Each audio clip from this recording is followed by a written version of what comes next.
Assalamualaikum, salam Malaysia Madani. Bersama saya Anas Farihin dalam Berita Semasa. Tahun Melawat Malaysia TMM 2026 berpotensi memberi impak optimum terhadap ekonomi negara. Bagi merealisasikannya, kerjasama strategi pelbagai pihak amat diperlukan. Menteri Pelancongan Seni dan Budaya Datuk Seri Tiong Kin Sing berkata, langkah segera yang harus dilaksana adalah memastikan persiapannya berstrategi dan cekap. Strat program dirancang dalam tempoh 3 tahun hingga 2026 harus benar-benar berimpak. TMM 2026 menyasarkan kehadiran 35.6 juta pelancong asing. Ia melibatkan perbelanjaan domestik 147.1 bilion ringgit. Pelbagai pengisian menarik disediakan RTM dalam mempromosikan pelancongan sempena tahun melawat 4 buah negeri iaitu Melaka, Perak, Perlis dan Kelantan. Fokus turut diberikan kepada daerah-daerah di negeri tersebut, terutama dalam mempamerkan keunikan yang ditawarkan. Ketua Pengarah Penyiaran Datuk Suhaimi Sulaiman berkata, RTM sentiasa menjadi platform untuk membantu kerajaan mempromosi usaha yang dilaksana, terutama dalam sektor pelancongan. Bukan saja negeri-negeri tetapi kita juga melihat daerah-daerah yang perlu kita angkat kerana Selamat Pagi Malaysia ni ditonton oleh semua segenap lapisan masyarakat.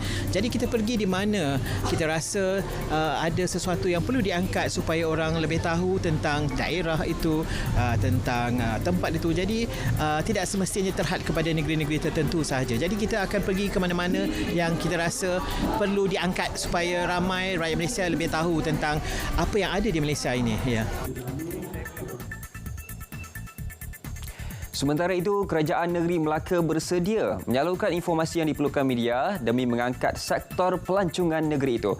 Menurutnya, peranan media arus perdana penting terutama dalam promosi Tahun Melawat Melaka TMM 2024. Sesungguhnya medium kerajaan ini adalah satu medium yang cukup baik dijadikan sebagai penyampai maklumat kepada rakyat.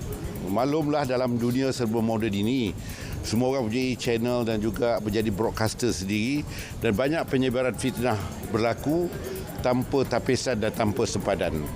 Dengan medium kerajaan, terutamanya RTM, telah membuktikan bahawa kepercayaan terhadap berita-berita yang dikeluarkan ini adalah satu berita yang telah ditapis, yang telah diteliti kebenaran dan kesahihannya. Seramai 13 bayi tahun baharu dilahirkan di seluruh negeri Pahang bermula pukul 12.30 malam hingga pukul 9 pagi tadi. Pengarah Kesihatan Negeri Pahang, Datuk Indra Dr. Nur Azimi Yunus dalam kenyataan berkata, bayi tahun baru tersebut terdiri 5 bayi perempuan dan 8 bayi lelaki. 9 bayi dilahirkan secara normal dan 4 melalui kaedah pembedahan. 8 bayi merupakan bayi Melayu, 2 warga negara asing, 1 orang asal dan selebihnya lain-lain bangsa. Bayi pertama dilahirkan di Hospital Raub pada jam 12.42 pagi, merupakan bayi perempuan seberat 3.25 kg melalui kaedah bersalin secara normal. Sementara Hospital Sultan Haji Ahmad Shah Temerloh mencatatkan kelahiran tertinggi iaitu seramai 5 orang bayi diikuti Hospital Tengku Ampuan Afzan Kuantan merekodkan 4 kelahiran. Manakala Hospital Kuala Lipis dengan 3 kelahiran dan Hospital Raub mencatatkan 1 kelahiran.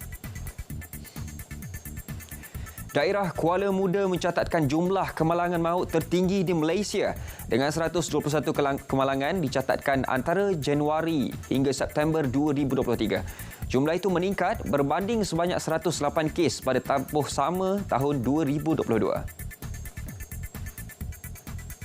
Kuala Muda adalah yang mempunyai statistik kemalangan maut yang paling tinggi di Malaysia. Kenderaan bermotosikal kemalangan maut.